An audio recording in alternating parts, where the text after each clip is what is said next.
നമസ്കാരം, എൻ്റെ പേര് സവിൻ. ഹെഡ്ജിൻ്റെ മാർക്കറ്റ് ടോക്കിലേക്ക് സ്വാഗതം. ബജറ്റ് ഓഹരി വിപണി എങ്ങനെ ബാധിക്കും? ഈ വർഷം ലോക്സഭാ തെരഞ്ഞെടുപ്പ് നടക്കുന്നതിനാൽ പൂർണ്ണ ബജറ്റിന് പകരം വോട്ട് ഓൺ അക്കൗണ്ടാണ് അവതരിപ്പിക്കുന്നത്. ചില സുപ്രധാന പ്രഖ്യാപനങ്ങൾ ബജറ്റ് പ്രസംഗത്തിൽ ധനകാര്യമന്ത്രി നിർമ്മല സീതാരാമൻ നടത്തുമെന്നാണ് പ്രതീക്ഷിക്കപ്പെടുന്നത്. അതേസമയം പൂർണ്ണ ബജറ്റായാലും ഇടക്കാല ബജറ്റായാലും ധനകാര്യമന്ത്രിയുടെ ബജറ്റ് അവതരണം ഓഹരി വിപണിയെ എങ്ങനെയായിരിക്കും ബാധിക്കുന്നത്? കഴിഞ്ഞ 5-6 വർഷത്തെ ബജറ്റിനോടുള്ള വിപണിയുടെ പ്രതികരണം പരിശോധിച്ചാൽ ബജറ്റിന് ഒരാഴ്ച മുമ്പെങ്കിലും വിപണി കരുതലോടെ നീങ്ങുന്നതാണ് കണ്ടിട്ടുള്ളത്. കഴിഞ്ഞ 6 വർഷത്തിനിടെ 2 തവണ ബജറ്റ് അവതരണത്തിന് മുമ്പുള്ളയാഴ്ച ഓഹരി വിപണി നഷ്ടം രേഖപ്പെടുത്തി. 2 തവണ കാര്യമായ വ്യത്യാസവും ഉണ്ടായില്ല. കഴിഞ്ഞ വർഷമാണ് ഏറ്റവും ശക്തമായ ഇടിവുണ്ടായത്.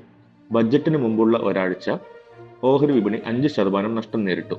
ബജറ്റിന് ശേഷമുള്ള പ്രകടനം വിലയിരുത്തുകയാണെങ്കിൽ മിക്കപ്പോഴും ഓഹരി വിപണി മുന്നേറുകയാണ് ചെയ്തിട്ടുള്ളതെന്ന് കാണാം. കഴിഞ്ഞ 6 വർഷത്തിനിടെ 4 തവണയാണ് ബജറ്റിന് ശേഷം ഓഹരി വിപണി മുന്നേറ്റം നടത്തിയത്. 2021 ബജറ്റ് അവതരണത്തിന് ശേഷം ഒരാഴ്ചക്കുള്ളിൽ ഓഹരി വിപണി 5.65% ഉയർന്നത്. ഫെബ്രുവരി 1 നിർമ്മല സീതാരാമൻ അവതരിപ്പിക്കുന്ന ബജറ്റിൽ മൂലധന നിക്ഷേപം ഗണ്യമായ തോതിൽ തുടരുന്നതിനുള്ള നടപടികൾ ഉണ്ടാകുമെന്നാണ് പ്രതീക്ഷിക്കുന്നത്. അതേസമയം ഇത് വോട്ട് ഓൺ അക്കൗണ്ട് ആയതിനാൽ വിപണി അടുത്ത തിരഞ്ഞെടുപ്പിന് ശേഷം അവതരിപ്പിക്കപ്പെടുന്ന പൂർണ്ണ ബജറ്റിനാകും കൂടുതൽ പ്രാധാന്യം കൽപ്പിക്കുന്നത്.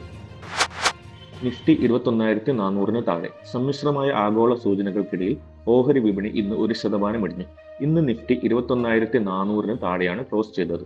സെൻസെക്സ് 359 പോയിന്റ് ഇടിഞ്ഞ് 70,700-ലും നിഫ്റ്റി 101 പോയിന്റ് നഷ്ടത്തോടെ 21,352-ലുമാണ് ക്ലോസ് ചെയ്തത്. 1,811 ഓഹരികൾ നേട്ടം രേഖപ്പെടുത്തിയപ്പോൾ 1,422 ഓഹരികളുടെ വില ഇടിഞ്ഞു. 56 ഓഹരികളുടെ വിലയിൽ മാറ്റമില്ല. Tech Mahindra, Cipla, Bharti Airtel, Divi's lab, L&T, Mindtree എന്നിവയാണ് കൂടുതൽ നഷ്ടം നേരിട്ട നിഫ്റ്റി ഓഹരികൾ. Bajaj auto, Adani ports, NTPC, coal India, IndusInd bank എന്നിവയാണ് ഏറ്റവും ഉയർന്ന നേട്ടം രേഖപ്പെടുത്തിയ നിഫ്റ്റി ഓഹരികൾ. നിഫ്റ്റി, FMCG, IT, ഫാർമ സൂചികകൾ 1% വീതം ഇടിഞ്ഞു.